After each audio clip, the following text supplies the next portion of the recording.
Livro de Luiz Sérgio, Deixe-me Viver, escrito por Irene Pacheco Machado. Capítulo 22. Um ponto de luz nas trevas. Na saída, reencontramos Frei Quirino, que muito gentil desejou-nos boa viagem. Os médicos ficaram para trás, conversando mais um pouquinho com ele.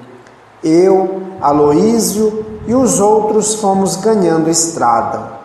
Logo depois, Zeus, Kelly, Ísis e Misael juntaram-se a nós. Não perguntei aonde iríamos, mas também não precisava. O ar ia ficando deletério, denso e mórbido. Aproximávamos-nos do umbral inferior.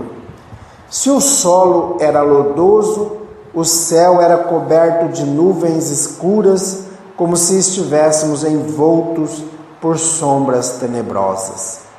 Ápila perguntou-me: "Está com medo?" "Medo de quê, companheiro?" Ele nada mais falou, mas aos nossos ouvidos chegavam os ruídos mais estranhos. Eu não vi a hora de avistar algum ser humano, mas o céu ficava cada vez mais turbulento. Orava tanto a Deus que as lágrimas me faziam companhia. Nisso, um barulho terrível, como se uma catástrofe fosse ocorrer, chegou aos nossos ouvidos. Era como se um turbilhão se aproximasse. Detivemo-nos protegidos pela oração. Um grupo passou por nós em desabalada correria. Logo outro atrás dele. Era uma briga entre bandos de trevosos. Os urros eram assustadores. "Calma, muita calma", alertou Misael. "Os irmãozinhos estão agitados. Isto é comum entre eles. Aqui o ódio toma conta dos espíritos." Continuamos a caminhar até divisarmos aqueles seres endurecidos que pareciam concentrados nas imediações dos vales, sem um lar que os abrigasse, somente árvores e rochas. Pareciam mendigos sem roupas decentes nem casas. Amintas pediu que parássemos e olhássemos o vale que se estendia à nossa frente. Ninguém pode calcular o horror desse lugar. Vários espíritos sendo maltratados, verdadeiros escravos dos mais fortes, torturados mesmo. "Por que batem tanto nesses homens?" perguntei a Amintas. "Porque estão vingando-se daqueles que outrora abusaram da autoridade, do poder do mando e também torturavam." "E que mérito têm eles para se vingar assim?" "Nenhum, mas para mentes sem Deus a vingança é o único meio encontrado como um ajuste de contas, por isso vampirizam suas vítimas." "E o que estamos fazendo aqui? Nosso trabalho não é com os aborteiros?" "Sim, mas isso não nos impede de prestar auxílio aos necessitados." Nisso avistamos um espírito que fazia outro de cavalo, montado nele chicoteava-o dizendo: "Anda ligeiro, senão eu te mato." E o coitado, com as mãos machucadas, ia correndo de quatro, enquanto o cavaleiro ria ruidosamente. Quando passaram por nós, Ápila, com seu poder magnético, tirou-o de cima da sua vítima e ele se desequilibrou, levando um tombinho. Como esbravejou! Fiz tudo para conter o riso, confesso que foi muito engraçado. Aproveitando o descuido do algoz, Aloísio retirou a vítima, que aqui chamarei de Túlio, e o resguardou junto a nós. O homem, assustado, só implorava: Salva-me, mensageiro de Deus, salva-me.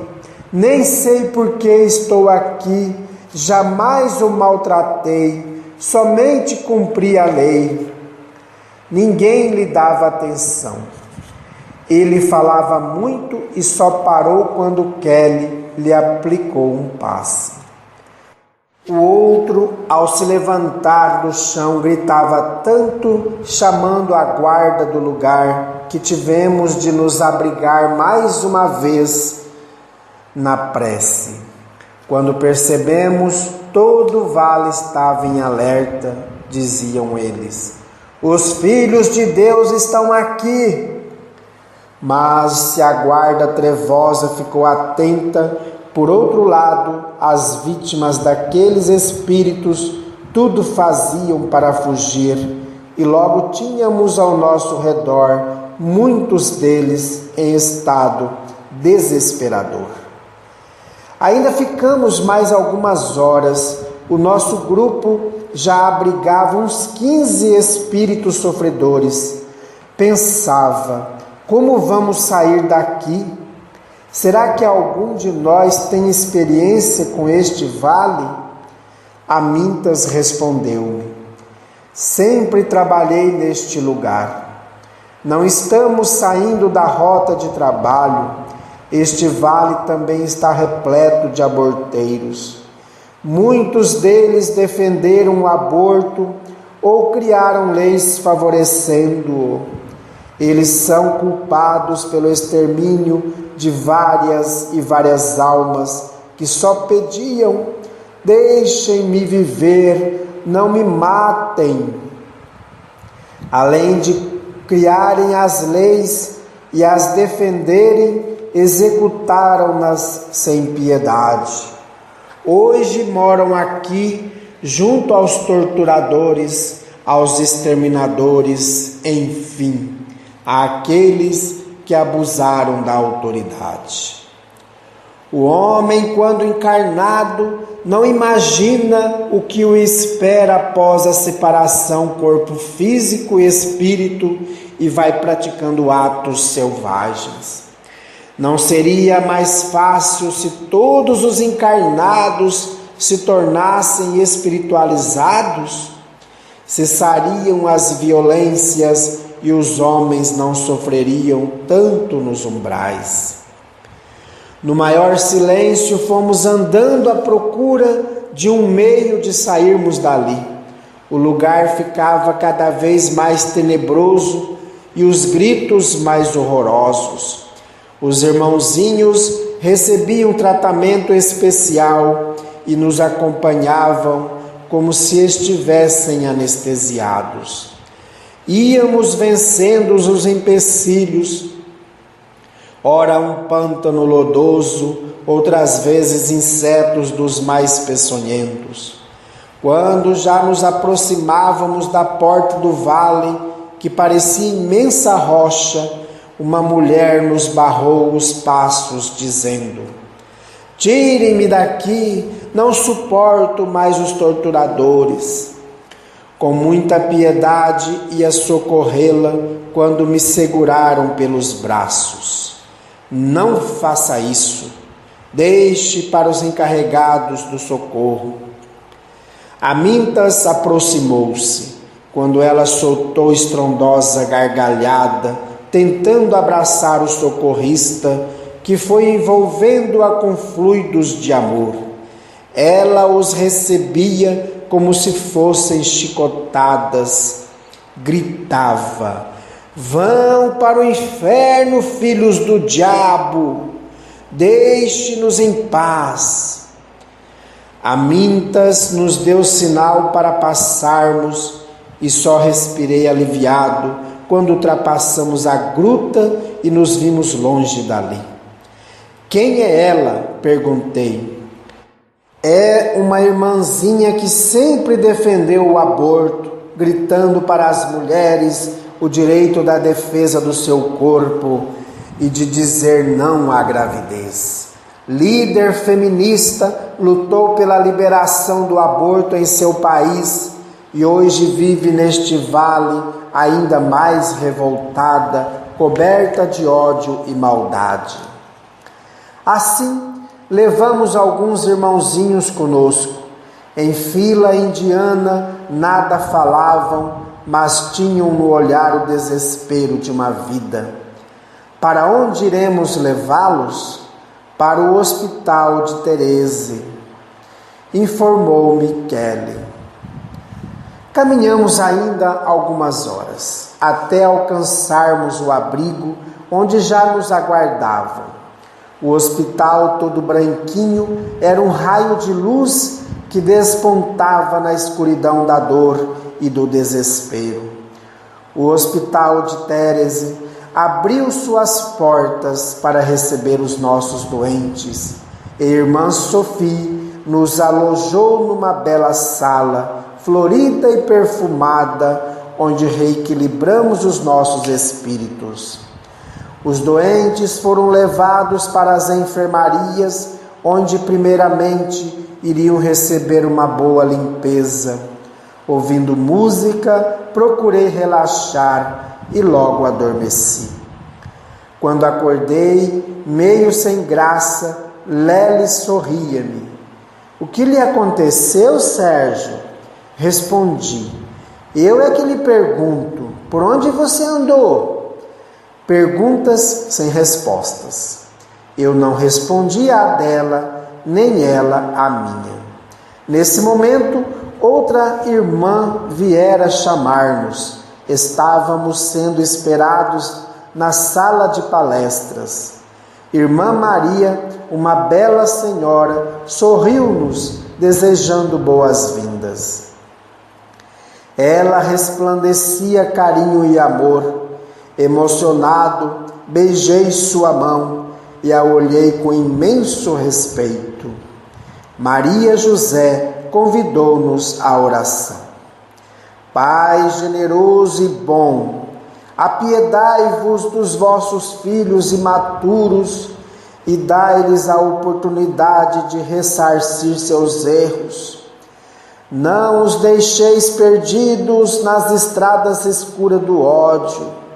Clareai os seus olhos para os campos do trabalho e dai-lhes coragem para plantar as sementes da humildade, do amor e do perdão. O sofrimento na terra é imenso e ninguém existe que não esteja colhendo fruto dos seus erros passados. Mas vós sois o Pai bondoso e tendes o poder de aliviar todos os sofrimentos. Confiantes, portanto, em vosso amor, esperamos que, ao ouvirdes as nossas preces, façais brotar nesses endurecidos corações o desejo de paz e que eles venham a praticar o bem, a fim de mais facilmente prosseguirem no caminho da evolução. Precisamos de forças, alento e coragem para conseguir atingir o fim da jornada. Tirai, Senhor, de nós o véu que nos embaraça, purificai nossas vidas para que sejamos dignos do vosso amor, Pai amado. Assim seja. Terminada a prece, irmã Maria José levou-nos até a enfermaria, onde nem reconhecemos os antigos maltrapilhos, quase todos dormiam. Eles ficarão aqui? Perguntei. Não, meu irmãozinho. Terão de seguir para o grande hospital de Maria, onde receberão cuidados especiais. Nós somos apenas uma pequena luz no caminho. Aplicamos os primeiros socorros. A irmã trabalha com muitos auxiliares. Trabalho com Sophie, Catarine, Magnólia, Paulina, Dr. Murilo e Dr. José Pitar. Que Deus os abençoe, irmã querida. Tivemos muitas elucidações e irmã Maria nos contou o que se passa naquele vale. Eles também vão até lá prestar auxílio. Quantos no corpo físico julgam que quem desencarna descansa? Esses espíritos lutam pelos que sofrem, dando-nos valorosas lições de amor. Irmã Maria projetou para nós um filme sobre o socorro, onde a equipe de Térese prestava auxílio àqueles estranhos espíritos. Nele víamos almas torturadas, debatendo-se em substância viscosa. O lugar era impressionante. Um não se importava com o outro, mas os anjos divinos tudo faziam para auxiliá-los. A irmã explicava-nos que naquele vale estavam confinados muitos espíritos esclarecidos intelectualmente, mas sem elevação moral. A morte não foi encarada como um fato normal. Para eles foi um golpe terrível e fazem dos seus impulsos inferiores a razão de vida do lugar. Oferecem uns para os outros suas energias desequilibradas e se tornam um bando de espíritos sofridos. Naquele filme mostrado por irmã Maria, divisamos os lugares onde não nos foi possível chegar. Quem são eles? Perguntei. Ela me respondeu: aqueles que só levam vantagem quando no corpo físico. Meus irmãos, o vale do sofrimento, composto de espíritos esfarrapados, esqueléticos, era uma dolorosa realidade. Irmã Sophie, aproximando-se de mim, disse: o homem tem tudo para ser feliz, mas nunca está contente com o que possui, mas depois terá de colher o que plantou. Terminado o filme, despedimos-nos daqueles irmãos, levando no coração o amor de agradecimento a Deus, por Ele um dia ter nos criado. É lamentável que o homem não reflita sobre a vida e amontoe iniquidade na sua bagagem, trazendo para o mundo espiritual uma rede de ódio e egoísmo que o mantém prisioneiro nesses vales de sofrimento. Enquanto o homem não se tornar bom, existirão esses lugares tenebrosos. Volto a repetir, as casas espíritas precisam conscientizar-se da educação doutrinária. De nada adianta reerguermos templos e não curarmos almas. A doutrina é a água viva que dá ao homem encarnado o passaporte para a paz. Os centros precisam ressuscitar os mortos, dando a cada frequentador a certeza de que só a caridade salva. Que enquanto buscarmos as casas espíritas e continuarmos presos aos bens materiais, longe estaremos ainda de amarmos a doutrina espírita, que é o Cristo esperando por nós.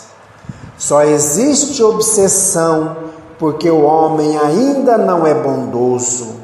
Se a doutrina nos ressuscitar, seremos libertados, e a liberdade se chama paz.